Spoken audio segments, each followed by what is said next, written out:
dans l'enseignement des apôtres, il persévérait dans la communion fraternelle, il persévérait dans la fraction du pain et il persévérait dans les prières.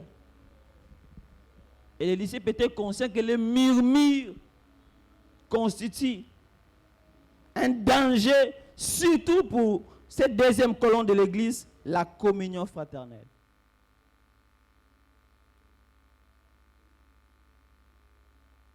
Et ils ont voulu pallier à cela le plus vite possible, parce qu'ils voulaient maintenir cet amour au milieu d'eux.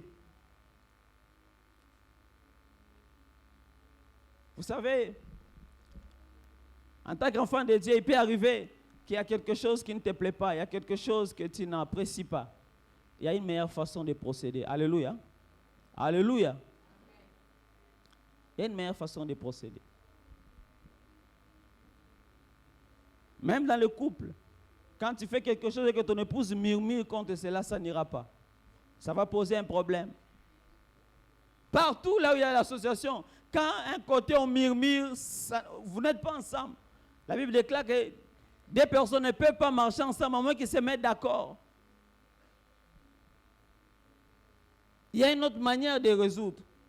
Et je vais voir avec vous 5 raisons pour lesquelles nous devons préserver la communion fraternelle, peu importe les problèmes qui arrivent tout autour de nous. 5 raisons pour lesquelles nous devons préserver à tout prix la communion fraternelle. La première raison, c'est pour marcher sur la trace de nos pères dans la foi.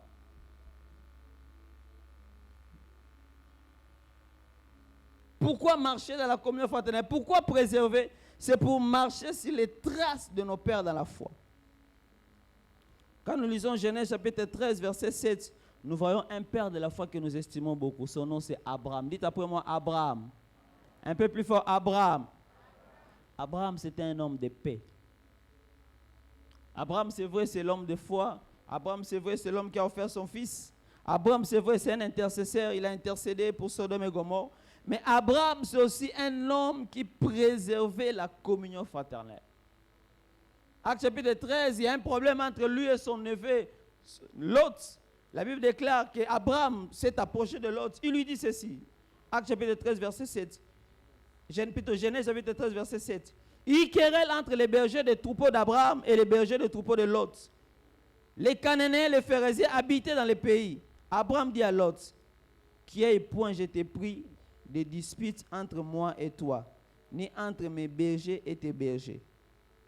J'aurais voulu, si c'était dans l'écran, que tout l'ensemble lise la dernière phrase pour laquelle Abraham a dit ça. Il dit, qui ait point je t'ai pris des disputes entre moi et toi, entre mes bergers et tes bergers. Pourquoi? Car nous sommes frères.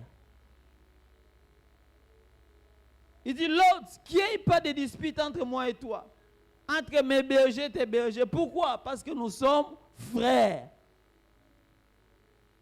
Bien sûr, on pouvait aussi dire, parce que nous sommes, s'il y avait des sœurs là-bas, nous sommes sœurs. Il dit qu'il n'y ait pas de disputes, parce que nous sommes frères. Qu'il n'y ait pas de disputes, l'autre, parce que nous sommes frères. Résolvons ça d'une autre manière, mais s'il vous plaît, l'autre, qu'on ne se dispute pas pour ça, qu'on ne se chamaille pas pour ça, car nous sommes des frères.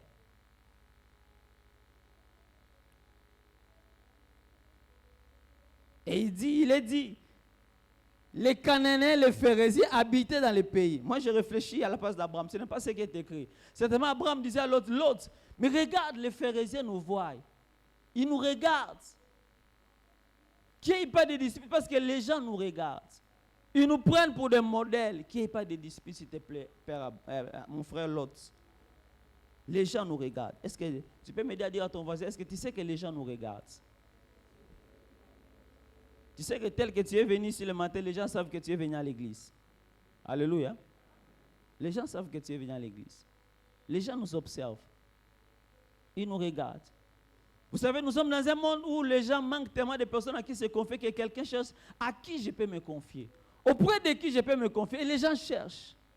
C'est pourquoi vous allez voir, parfois il arrive que tu vis dans un milieu, tu n'es pas pasteur, tu n'es pas maman pasteur, mais un jour quelqu'un te dit, pasteur, est-ce que tu as seulement que tu Nazara pasteur était bon, ils ont une façon de parce que je te vois, tu es assis, j'ai un problème. Combien de fois il m'est arrivé, quelqu'un te prend, vous habitez avec quelqu'un, à un moment donné, quelqu'un vient et te dit, j'ai un problème. Une fois, je me souviens, pasteur, il y a un motard qui m'a pris au cours de sa moto, on a fait un long chemin. Je ne sais pas moi de quoi on parlait. À la fin, il m'a arrêté, il m'a dit, j'ai un problème. Il a commencé à me poser son problème. Oh non, imaginez si tu es fiancé à quelqu'un et que maintenant cette fiancée-là, tu te rends compte que d'un côté, tu l'aimes, mais il ne veut pas que tu te présentes dans sa famille. Qu'est-ce que tu peux penser? Qu'est-ce que tu peux faire? Moi, je dis, mais comment est-ce qu'il sait que je suis pasteur? Les gens nous observent. Et Abraham me dit qu'il n'y ait pas de disputes, car nous sommes des frères. Et ce que j'ai aimé encore, c'est qu'Abraham, quoi qu'étant l'aîné, pour montrer que vraiment c'est un homme de paix, il a dit à l'autre, en fait, comme c'est un problème de terrain, c'est un problème d'espace, toi choisis les premiers. L'autre, toi choisis les premiers. Oh, Abraham, mais c'est toi l'aîné. En principe, l'autre devait dire, c'est ce qui montre que l'autre n'était pas humble. En principe, l'autre devait dire à Abraham, avier, Dieu nous aviez, c'est toi de choisir. Mais c'est ce qui montre que l'autre aussi avait un petit problème d'humilité. Il a choisi carrément. Oh, vous êtes avec quelqu'un, il est plus âgé que toi. Il peut te taquiner, te dire, bon, toi, choisis. Par respect, tu peux dire non, c'est à toi de le faire. Alléluia. C'est à toi de le faire. Non, toi prends les devants. Mais combien ce sont des choses qui se perdent, même à table. On met la nourriture comme ça, paf, commence à me dire, déjà tu prends les morceaux, déjà tu te sers. Ah frère, regarde, observe. Est-ce qu'il y a un aîné, est-ce que tu peux prendre les devants? C'est ça aussi l'église, quelqu'un dit amen. C'est pour marcher sur la trace de nos pères dans la foi. Deuxième chose, pourquoi nous devons préserver la communion fraternelle? La communion fraternelle, c'est un garde-fou pour chacun de nous face au péché. Quelqu'un dit amen. C'est un garde-fou. Dis après moi, garde-fou. C'est un véritable garde-fou. Et les apôtres ont voulu préserver la communion fraternelle. C'est un garde-fou face au péché. C'est pourquoi vous allez voir qu'une des stratégies du diable, s'il veut attaquer un enfant de Dieu, il commence par l'éloigner des frères. Alléluia. Donc si tu te rends compte qu'à un moment donné, que tu as tendance à vivre loin d'autres, tu n'es pas très à l'aise là où il y a des frères. Mais déjà c'est un problème parce qu'on a des frères et sœurs à l'église qui ont fait 1 année, 2 ans, mais ils ne connaissent personne à l'église. Demande à ton voisin, est-ce que tu peux me dire 5 personnes que tu connais à l'église? 5 personnes seulement, 5 personnes. Parce que déjà, il y a un problème, parce qu'il y a des gens qui sont à l'église. Je peux comprendre quelqu'un venu aujourd'hui, mais il ne connaît personne. Ça se comprend. Mais après 1 année, attends 5 personnes à l'église ont habité. Attends 5 personnes ont habité. Ça me rappelle cette histoire que quelqu'un a racontée. Il dit, il y a un frère qui venait de se convertir. C'est un nouveau converti. Alors c'était une réunion de couple. Le pasteur... le point, vous connaissez le Saint-Esprit nous connaît, non? Dis à ton voisin, le Saint-Esprit nous connaît. Le pasteur le point, il dit, frère, d'après toi, qui est la jolie femme ici au milieu de nous? C'était une réunion de couple. Et le frère se met debout. Il regarde. Sa femme était là à côté. Il regarde. Il dit, ah, c'est un le été. Alors, le pasteur, en fait, voulait donner un enseignement que la meilleure femme, la plus belle femme, c'est ta femme. La plus belle rose, c'est ta rose. Alors il dit, frère, quelle est la meilleure femme de tes alliés? Ah, frère, la terre avec beaucoup de nos habits. La sœur, je ne connais pas son nom, mais elle a été.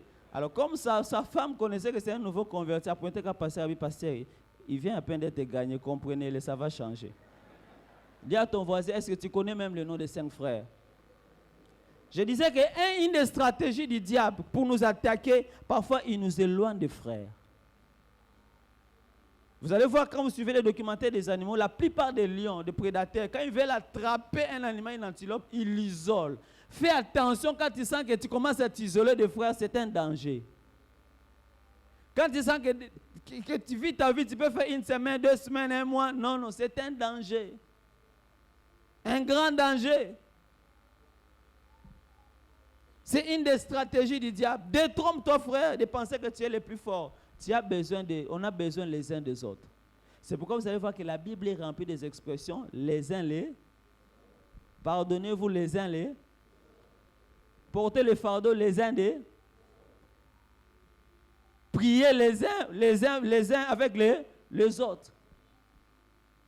N'abandonnez pas l'assemblée. Continuez à aller réciproquement. Il y a des termes comme ça pour nous montrer l'importance les uns des autres.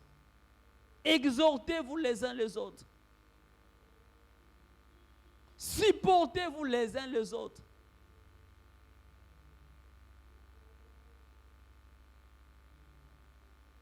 Confessez les péchés les uns aux autres.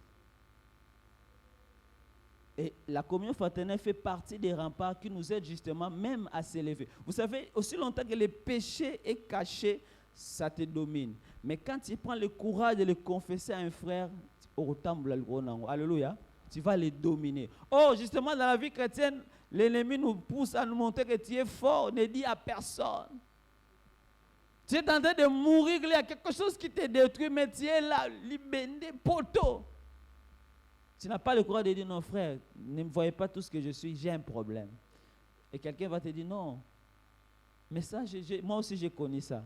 Regarde, on peut prier. Regarde, fais ceci. Ah, c'est vrai. D'abord, ça va t'étonner. Moi aussi j'ai déjà connu cette expérience. Est-ce qu'on peut prier ensemble? Demande à ton voisin. La dernière fois où tu t'es, même pas le péché, où tu t'es confié à un frère, c'est quand? À un frère, où tu as partagé un petit problème avec un frère, c'est quand? Pose la question. C'est quand? Dis-lui, c'est quand? Vous savez pourquoi? Parce qu'il y a eu des faux enseignements qui ont détruit le mur de la communion fraternelle. Les enseignements sur l'état d'âme.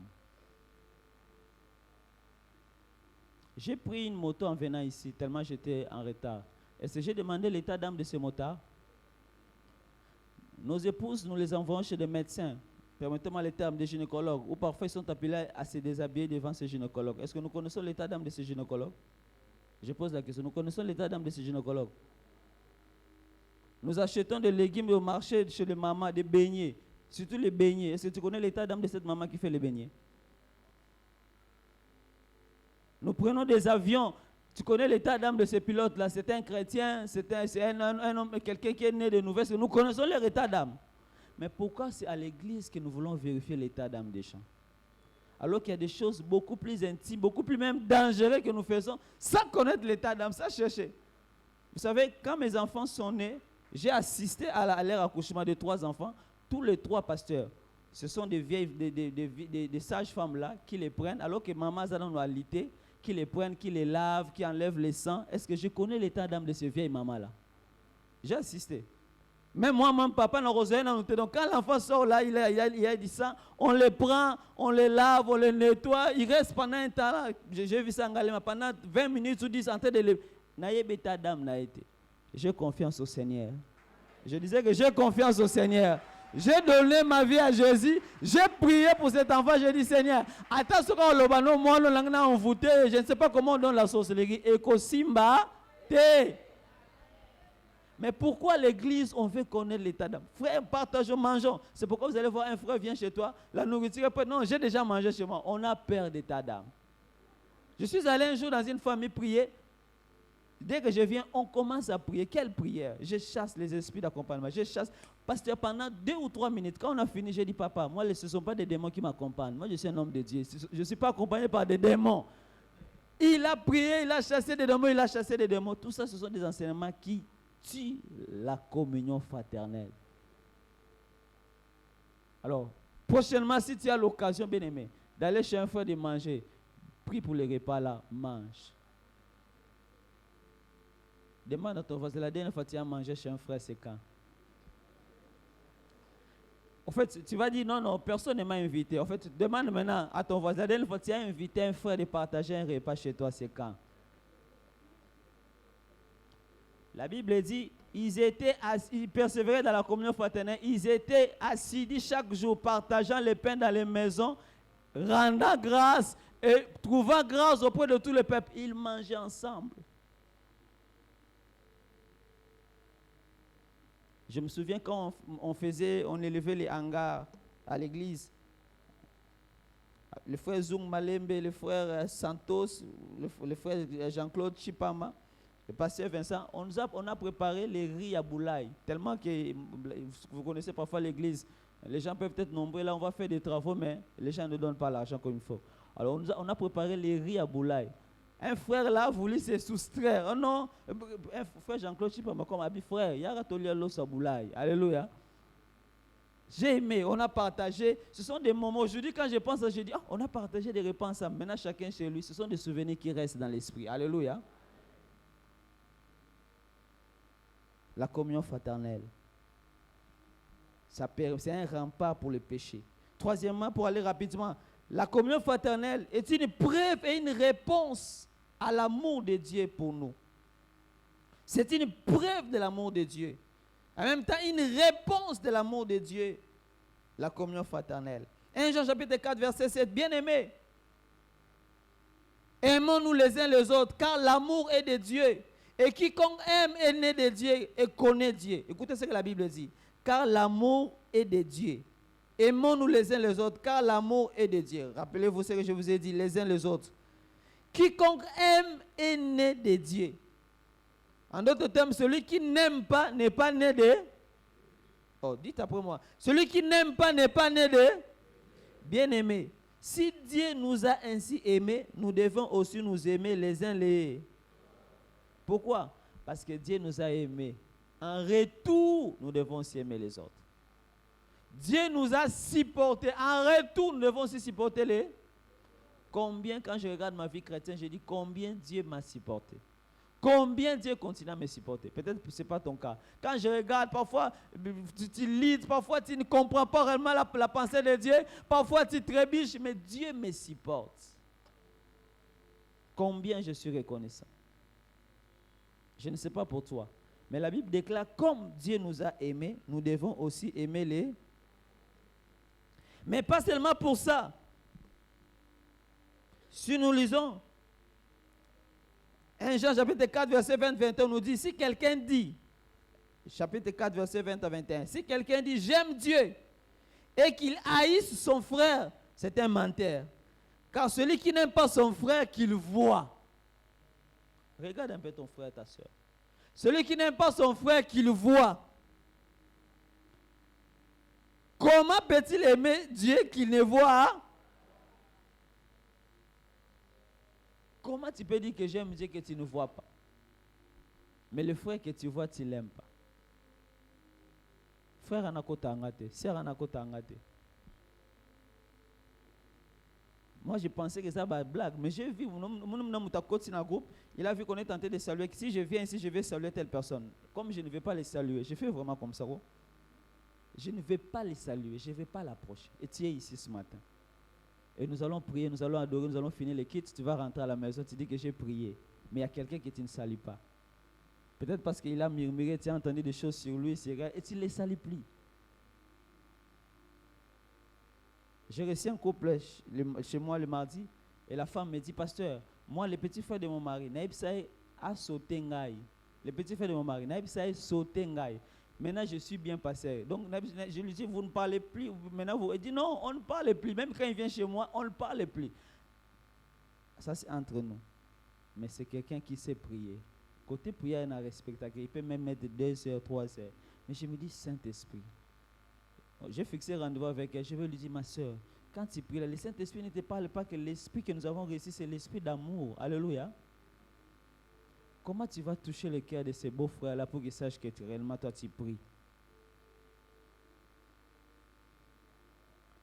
Je savais qu'à ce moment ici, tout le monde me regardera, personne ne dira Amen. Mais je continue quand même. Je dis, comment tu peux supporter des circonstances comme ça? Il y a des gens avec qui tu ne parles pas, mais tu pries, tu adores, et tu dis, non, nous allons aller au ciel. Mais vous allez aller au ciel comment, mon frère?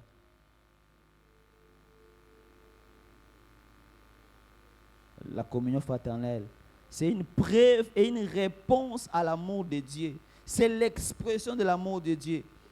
Et la Bible termine en disant, je termine ce passage en disant, si quelqu'un possède les biens du monde et que voyant son frère dans les besoins, il lui ferme les entrailles, comment l'amour de Dieu demeure-t-il en lui? J'aime Dieu. Mais un frère à côté de toi, habillé toujours en néon, alataka pantalon mokwana, chemise mokwana, robe mokwana, au surnommant même, on les surnomme. Vous savez, dans le groupe, on surnomme, hein?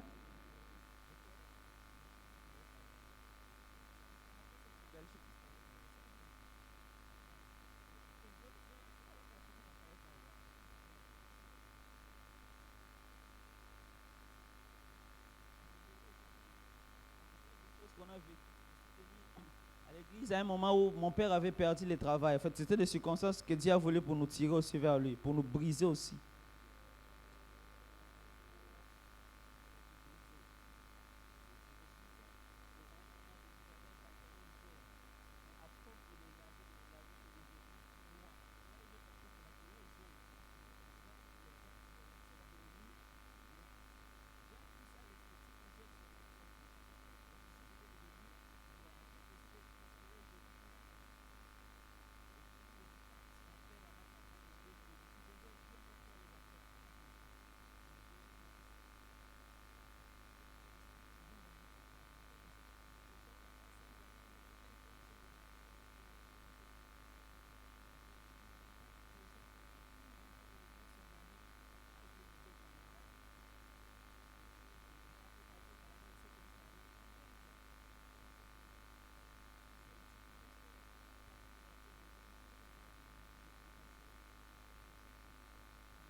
Nous allons finir avec ces points. Dans la communion fraternelle, nos forces sont décuplées. Dites après moi décuplées.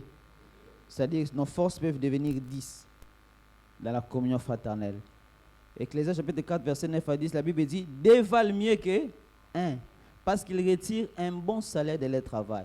Car s'il tombe, l'un relève son compagnon. Mais malheur à celui qui est seul et qui tombe sans avoir un second pour le relever.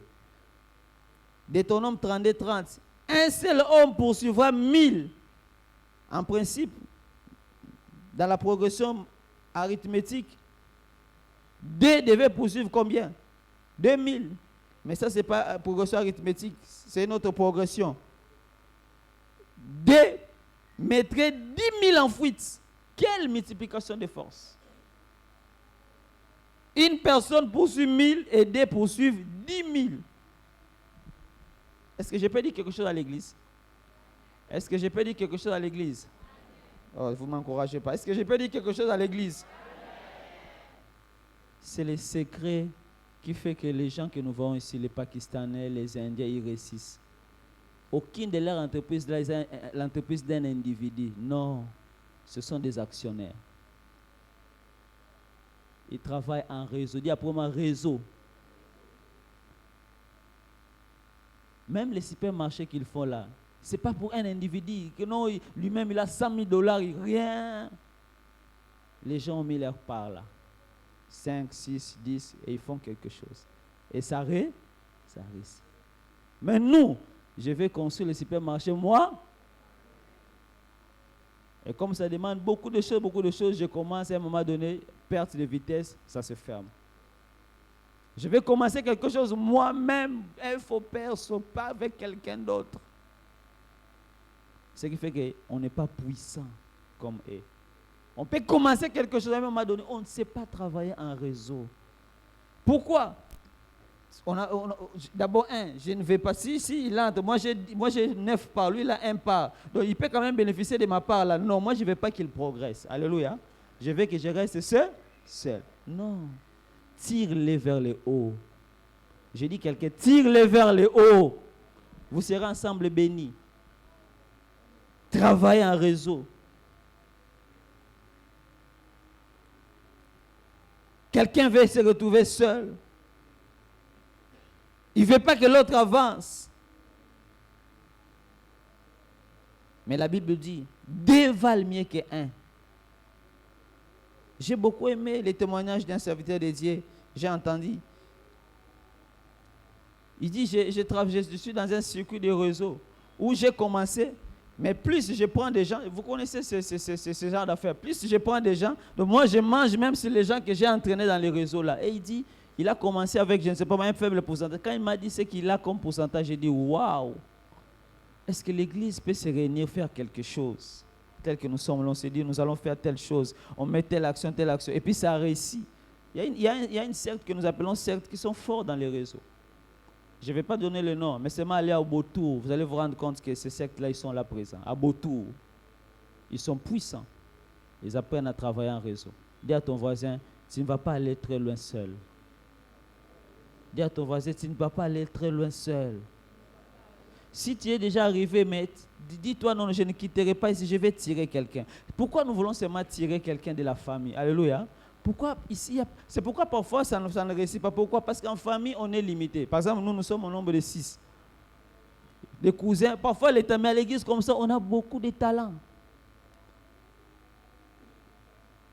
Oh non, les gens de la famille vont me protéger davantage que les gens de l'église. Non. Combien de gens ont été trahis par les gens de famille? Est-ce qu'il n'y a pas de gens qui ont été trahis par les gens de famille? Si. Toi aussi, un frère de l'église, quand on t'amène quelque part, sois honnête, non? Sois honnête. Sois sérieux. Ne dis pas que non, c'est pour un frère. C'est pour nous. Ça, c'est pour nos frères. Tu es négligent. Un frère manquait de logis. On l'amène quelque part. Ici à 24, on dit, bon, il y a quelqu'un qui a construit un immeuble. Il dit, reste là-bas. Comme c'est fini, en attendant qu'on mette des choses, reste là-bas. J'ai assisté, je ne vais pas citer les noms. Le frère est resté. Vous savez après quelqu'un, qu'est-ce qui s'est passé? Aché Batou n'a pas logis. Imaginez quelqu'un qui a Aché Batou. Maintenant, quand on vient chasser, le propriétaire dit, non, il y a le gars qui était ici, il me doit de l'argent. Ah! Et j'ai assisté quand on grondait ses fonds du frère, mais toi, tu manques, tu dormais ici, on t'a pris. Pourquoi? Alors, c'est ce qui fait que beaucoup de chrétiens disent non, si, que je cite même le nom des Chinois, si Xiang t'a dessus, mais il y a quand même Jackie Chan, lui il peut t'honorer. J'ai un ami, je termine par là, j'ai un ami qui est parti aux États-Unis. On a fini avec l'Institut biblique, on a parlé cette semaine. Il m'a dit, pasteur, je suis dans une église, je n'ai pas voulu aller dans les églises francophones, je suis dans une église anglophone. J'ouvre une parenthèse, Dieu est fidèle, ce qu'il promet, il les réalise. Ils se sont mariés depuis 2015, ils n'ont pas eu d'enfants, mais Dieu leur avait promis des enfants. Ils sont allés aux États-Unis en 2022, pasteur, et en 2023, ils ont accouché. Donc Dieu voulait que cet enfant ait la nationalité A. Dis à ton voisin, Dieu est fidèle. Alors il me dit, dans l'église, là, les blancs, là, les visionnaires a adopté une maman venue à Foukami, pasteur Abi, prince, pardon. Cette fois-ci, donne l'occasion à ces blancs de se rendre compte que les Congolais sont sérieux. Atap, yo, il dit, à Foukami, maman, Foukami, pardon. Les Congolais, ils sont passés ici et ces blancs leur ont fait confiance, ils l'ont décidé. Pardon, tel que je te vois, je sens que tu es sérieux.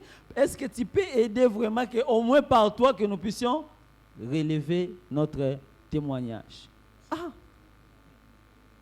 Il dit pardon, prince. Que par toi, cet Américain puisse dire, oh, il y a quand même des Congolais qui sont sérieux. Frère, que toi et moi nous sommes de ce reste la fidèle. Je dis que toi et moi que nous sommes de ce reste la fidèle.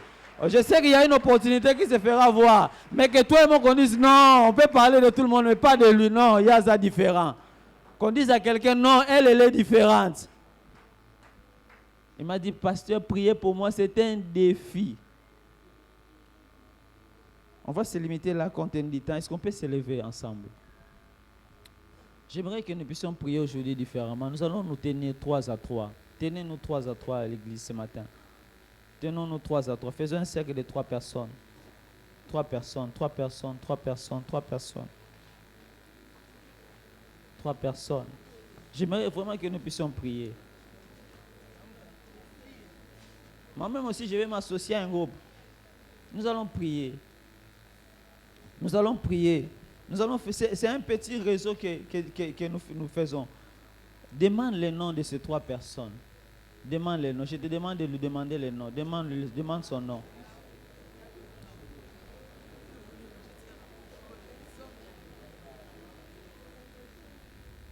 Tu vas prier pour lui.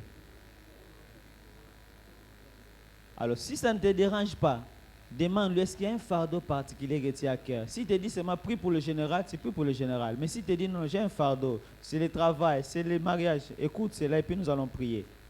Ça, c'est la deuxième chose.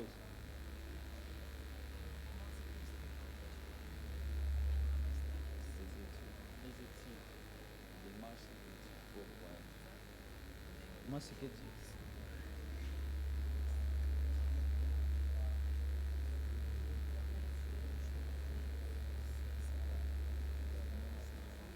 Tu vas élever la voix. Tu vas prendre le nom et le fardeau de ce frère. Commence à élever la voix. Prie pour lui. Marobo Satama.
Au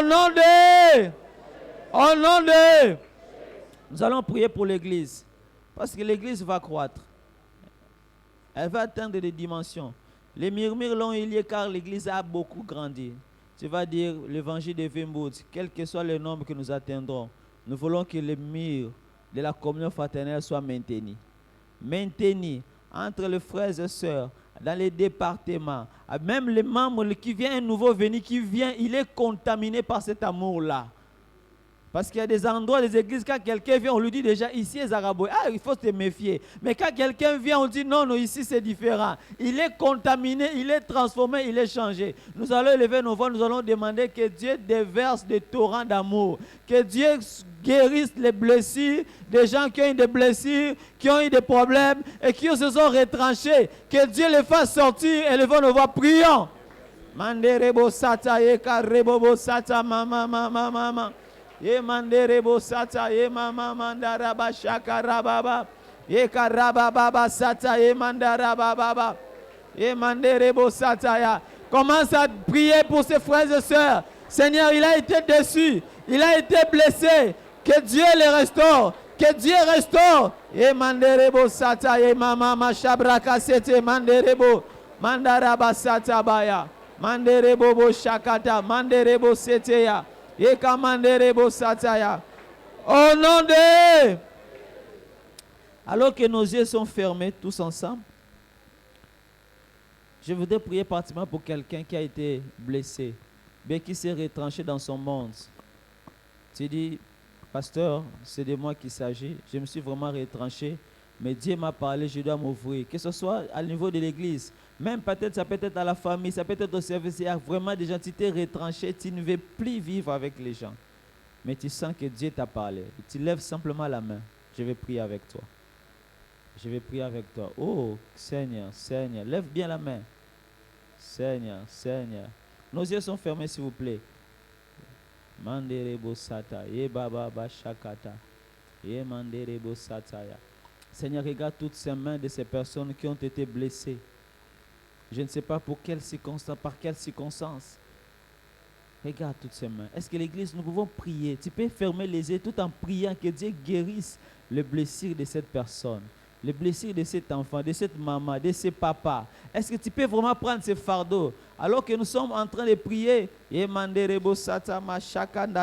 vais donner le micro à l'homme de Dieu. Il va prier pour toutes ces personnes qui se sentent blessés, qui se sentent dans leur cœur. Ça peut se passer à l'église, ça peut se passer au service, en famille. Il va prier pour que Dieu guérisse. Mais en même temps, toi, prends la résolution de pardonner.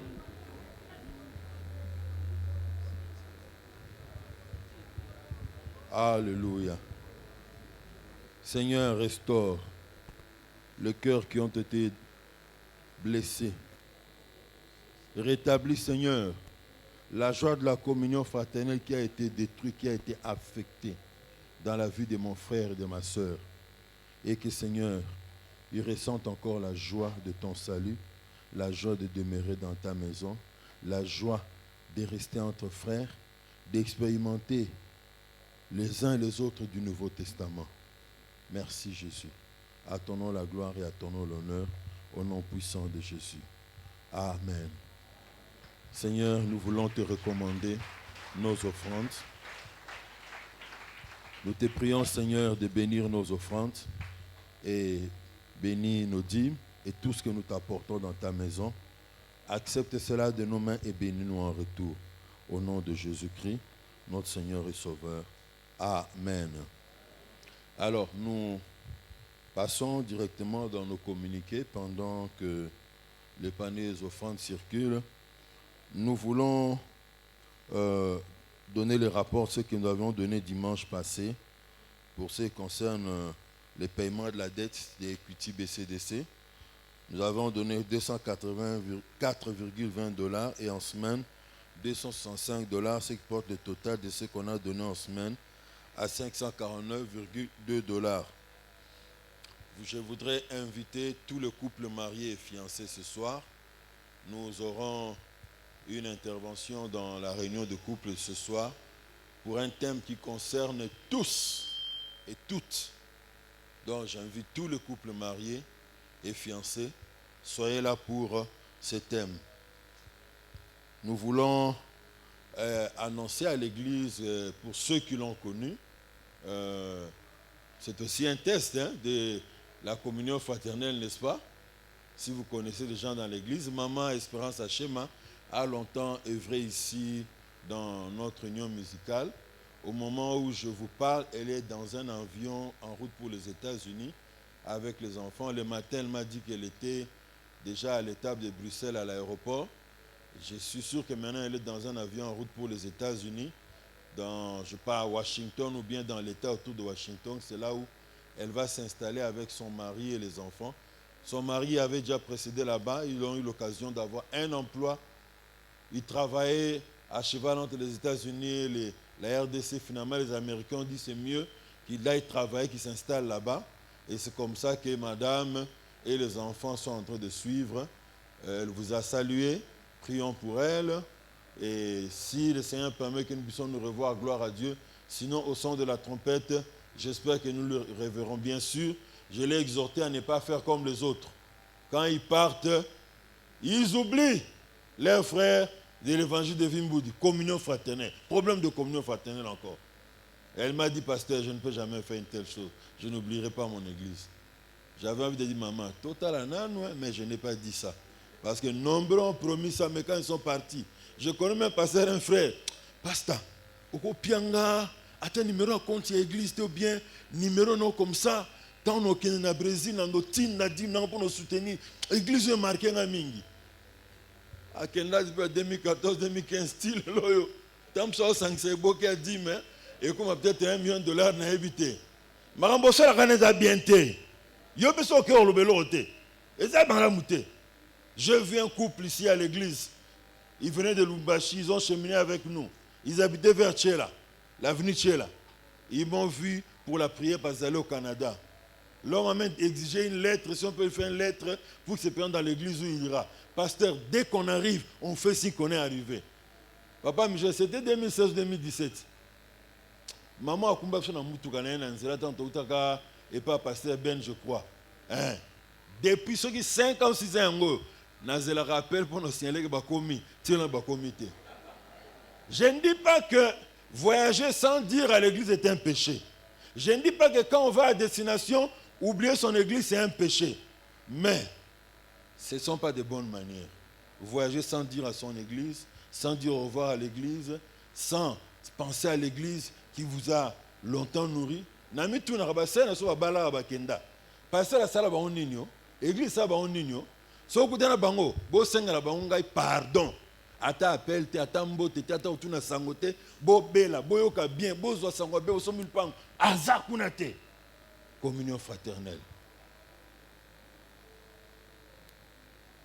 Alors, pour céder la place à papa Christophe pour le reste de nos communiqués, je voulais annoncer à l'église ceci. À partir du mois de juillet, nous allons commencer un point d'évangélisation à Mideda. Dans le jargon de nos églises et de l'évangélisation, de l'église en général, on appelle un point d'évangélisation une église en embryon. C'est-à-dire, vous voyez, que moi, donc, un point d'évangélisation, c'est une cellule qui évolue pour devenir un jour une église. Donc, à partir du mois de juillet, à midi, ils vont commencer à se réunir non seulement le lundi, mais aussi le jeudi. N'allez pas dire qu'on a commencé une église à Mideda. C'est un processus. Moi, je suis bisex dans l'échographie, mais je suis en botami. Je suis en pourquoi déjà moi en botami. Est-ce que c'est biberon? Donc, c'est un processus. Certains ont même vu, là, ils ont mis les panneaux pour dire point d'évangélisation. Oh, la bonne est longue, parce qu'on a vu des tôles ici, on dit que comme nous avons déménagé, nous voulons quitter, on va aller à Mideda. Non, Mideda, c'est Masolo Moussous. Amen. Hein? Je vous parle du point d'évangélisation, mais un jour je reviendrai ici pour vous parler un peu plus. Et quand je vais dire que je vais vous parler un peu plus, hein, ça peut m'abenga. Amen. Hein? Parce qu'il faudra faire un geste. On nous demande trop? Non.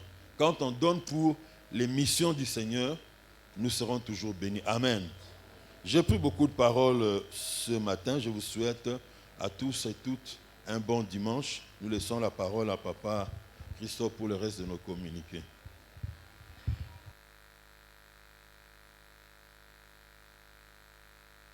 Nous poursuivons avec le communiqué, mais nous voulons tout d'abord accueillir un frère, une sœur qui est arrivé, qui est parmi nous, qui est venu prier avec nous pour la toute première fois. Vous êtes là, vous êtes bel et bien dans la maison de votre Père et nous vous prions d'élever votre main là où vous êtes. Voilà, il y en a un là-bas. Veuillez vous lever. Je crois qu'il y en a encore un de l'autre côté. Nos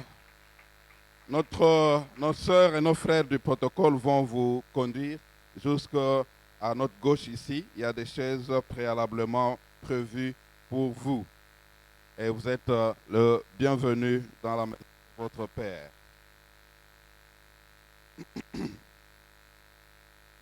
Alors, en termes de communiqué, les programmes, tout le monde connaît le programme de l'Église, mais l'Église organise un programme de marathon de prière du mois de juin. Et cela aura lieu dans la période du lundi 12 au vendredi 16 juin, 12 au 16 juin. Et du lundi 19 au 23 juin. Donc, ça sera à 2 sections.